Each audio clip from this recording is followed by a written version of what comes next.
आपलं गुहागर,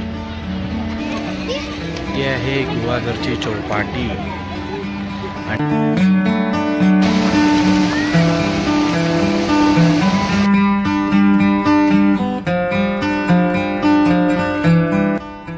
नमस्कार मंडळी, गुड मॉर्निंग सर्वांना.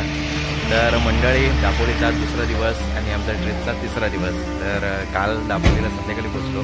तर हरणे ब्रिजवर आम्ही थोडीशी एन्जॉय वगैरे केली. त्याच्यामुळे थोडंसं उशीर झाला नाही, रात्री लेट झाल्यामुळे काही शूट करता आलं नाही. तर आज दापोलीचा दुसरा दिवस, तर प्रवासाला सुरुवात करतोय. तर आज काय काय पाहायला भेटणार आहे दापोलीमध्ये, त्याच्या ब्लॉगमध्ये मी दाखवण्याचा प्रयत्न करणार आहे. तर मंडळी, आपण प्रवासाला सुरुवात करतोय. दापोलीमध्ये स्टे केला होता आज रात्री.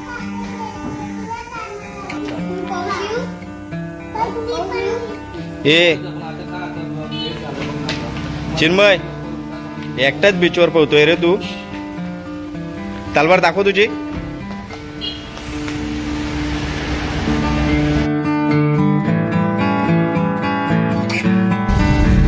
भाई लोग, चिन्मय भाई लोग,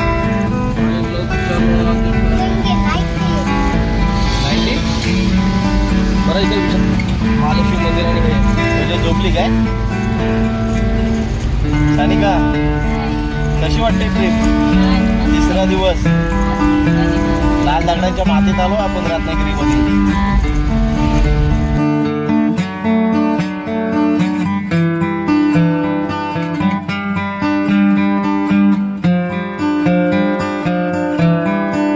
तर मंडळी बघा, आम्ही आज दापोलीतच आहोत अजूनपर्यंत, कारण का CNGची लाईन एवढी प्रचंड झाली. बहुतेक आमचा नंबर 1 तासानंतरच येईल. पण मला फक्त एवढंच सांगायचं आहे की दापोलीमध्ये फक्त 2च CNGचे पंप आहेत आणि एवढ्या व्हेकल CNGचे असताना देखील एवढं म्हणजे ढसाल कारभार मला वाटतो या ठिकाणचा. तर कुठेतरी याचा पाठपुरावा घेतला पाहिजे, म्हणून हा व्हिडिओ थोडक्यात व्हिडिओमध्ये मी टाकण्याचा प्रयत्न केला आहे. तर या ठिकाणी आम्ही CNG करायला म्हणजे भरायला आलेलो आहोत, पण तब्बल 1 तासानंतर आमचा नंबर येईल. पार लाईन गेले तिकडे, रस्त्याच्या इकडं 2-2 डबल लाईन झालेल्या आहेत. आणि प्रॉपर दापोलीमध्ये जो CNG पंप आहे तिथे तर गॅसच अवेलेबल नाही. आणि हा जो खाली आहे 4 किलोमीटरच्या अंतरावर, तिथे आहे CNG अवेलेबल, परंतु एवढी लाईन आहे की 6 वाजल्यापासून प्रत्येक जणांनी लाईनीत राहिलेले आहेत. तर बघा,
तर मंडळी, आपण आलो आहे भगवान परशुराम भूमी या ठिकाणी, दाभोल बुरोडी या ठिकाणी हे प्लेस येतो. तर आम्ही आज दापोली या ठिकाणी आहोत. तर म्हटलं भगवान परशुराम भूमी. आणि या बाजूला बघा कोकम बघा किती आलेली आहे, इथली आहे भरपूर.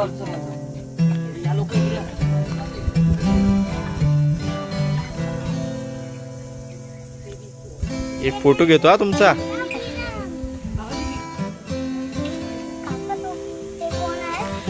माहिती आहे तुला, भगवान परशुराम त्यांची ही भूमी आहे आणि आपण या ठिकाणी आलेलो आहेत. तर आपण दापोलमध्ये होतो ना, तर म्हटलं तुम्हाला दाखवतो म्हणून आपण या हिलवर आलो.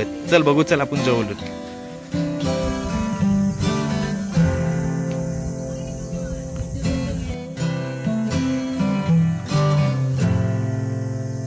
तर ही आहे भगवान परशुराम भूमी आणि इथे भगवान परशुरामाचं मोठं स्टॅच्यू बसवण्यात आलेलं आहे आणि आतमध्ये ध्यान करण्यासाठी जागा आहे. तर बघा आतमध्ये जाताना इथे चप्पल बूट इथे काढावा लागतो.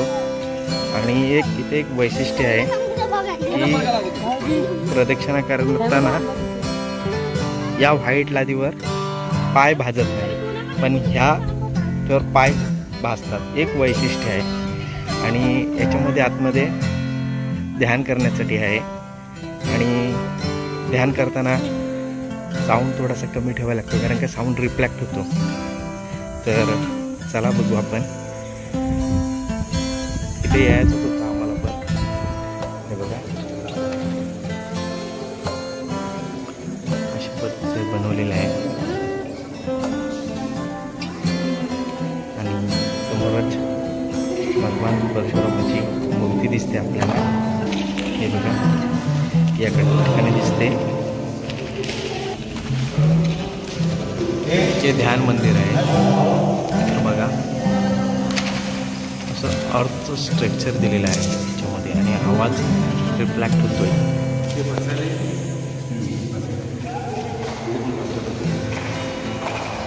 आणि बसण्यासाठी हे जागा दिलेल्या आहेत या ठिकाणी.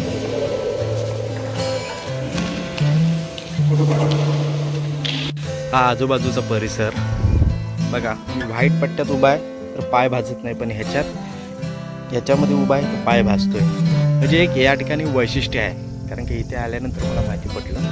तर हा आजूबाजूचा परिसर आहे बघा. आणि हे हिल स्टेशन आहे भगवान परशुरामची भूमी.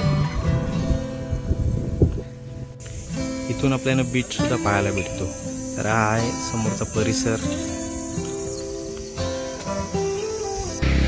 तर मंडळी आपण आताच भगवान श्री परशुराम भूमीचं दर्शन घेतलेलं आहे. दाभोलमध्ये होतं तर हे सुद्धा आम्हाला प्लेसला व्हिजिट करायचं होतं तर आम्ही घेतलं कारण का सकाळी निघालो, नाश्ता वगैरे केला, CNG वगैरे भरले, त्याच्यानंतर डायरेक्ट आम्ही याच ठिकाणी आलो.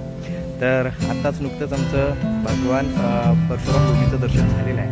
तर चला अजून आता कोणत्या प्लेसला व्हिजिट द्यायचं आहे तर रस्त्याला जे प्लेस असतील त्यांना आपण व्हिजिट देणार आहोत. आजच्या ब्लॉगमध्ये आपण दाभोलमध्ये जे स्पॉट आहेत ते बघण्याचा आपण प्रयत्न करणार आहोत. तर चला बघूया कशा प्रकारे हा आपला ब्लॉग बनतोय.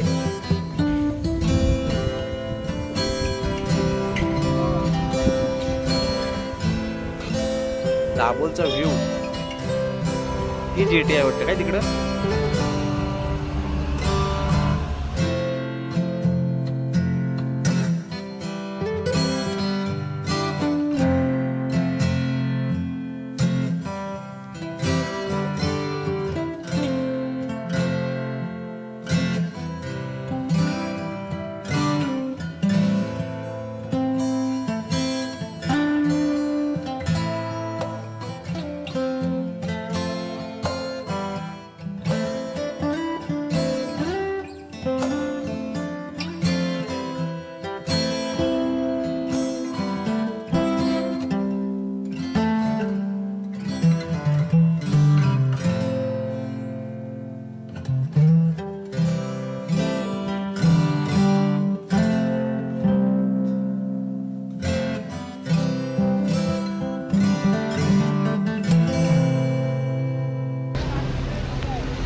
फेरी बोटीचा प्रवास दाभोल ते धोपे भगवान परशुराम भूमीच्या दर्शन घेतल्यानंतर तुमचा प्रवास दाभोल टू धोपे असा असणार आहे। तर फेरी बोटीने पुन्हा एकदा प्रवास कालसुद्धा केला होता। काल काय केलं तर बागमांडला ते वेसवी आणि आज आहे दाभोल टू धोपे असा आमचा फेरी बोटीचा प्रवास आहे। तर चला आपला प्रवास सुरूच आहे। तुम्हाला देखील कोकणाचा व्हिडिओ येतात। आता खरं तर बोलायला गेलो तर कोकणची सुरुवात झालेली आहे। तर चला बघू प्रवास कसा होतोय।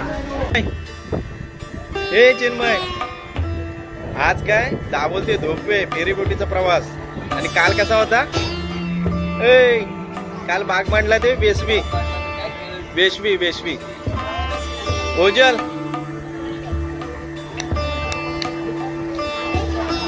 आम्हाला खायचाच आहे ना, आमची अजून झोप काय गेलेच नाही।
फेरी बोटीचा प्रवास आमचा संपलेला आहे दाभोल टू धोपे।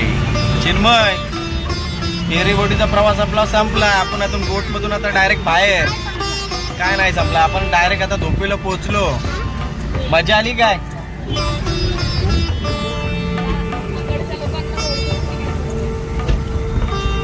पाच मिनिटाचा प्रवास धोपे।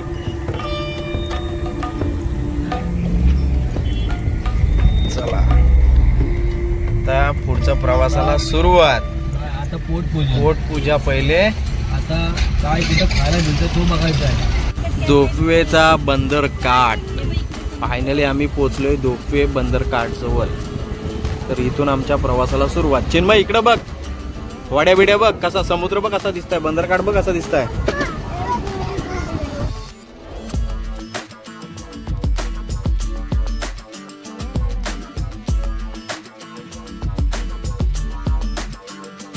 आपण आहोत आता गुहागर तालुक्यामध्ये, म्हणजे गुहागरमध्ये आहोत। तो गुहागरच्या ह्या सेल्फी पॉईंटवरून बघा कसा गुहागरचा बीच दिसतोय, अतिशय आणि ढगाळ वातावरण झालंय।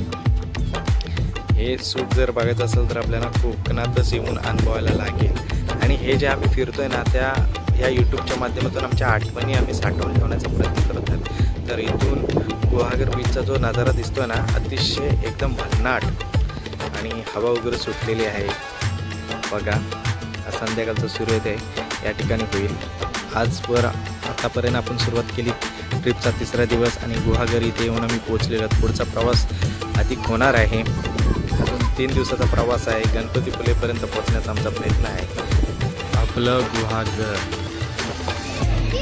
हे आहे गुहागरची चौपाटी आणि आजचं स्टे सुद्धा आमचं याच ठिकाणी असणार आहे। आणि त्याच्यानंतर मग आम्ही पुढे प्रवास सुरू करणार आहोत। आता थोडंसं पाण्यामध्ये थोडंसं खेळणार पोरांबरोबर, त्याच्यानंतर मी पुढे जाणार। चिन्मय काय करतोस तू?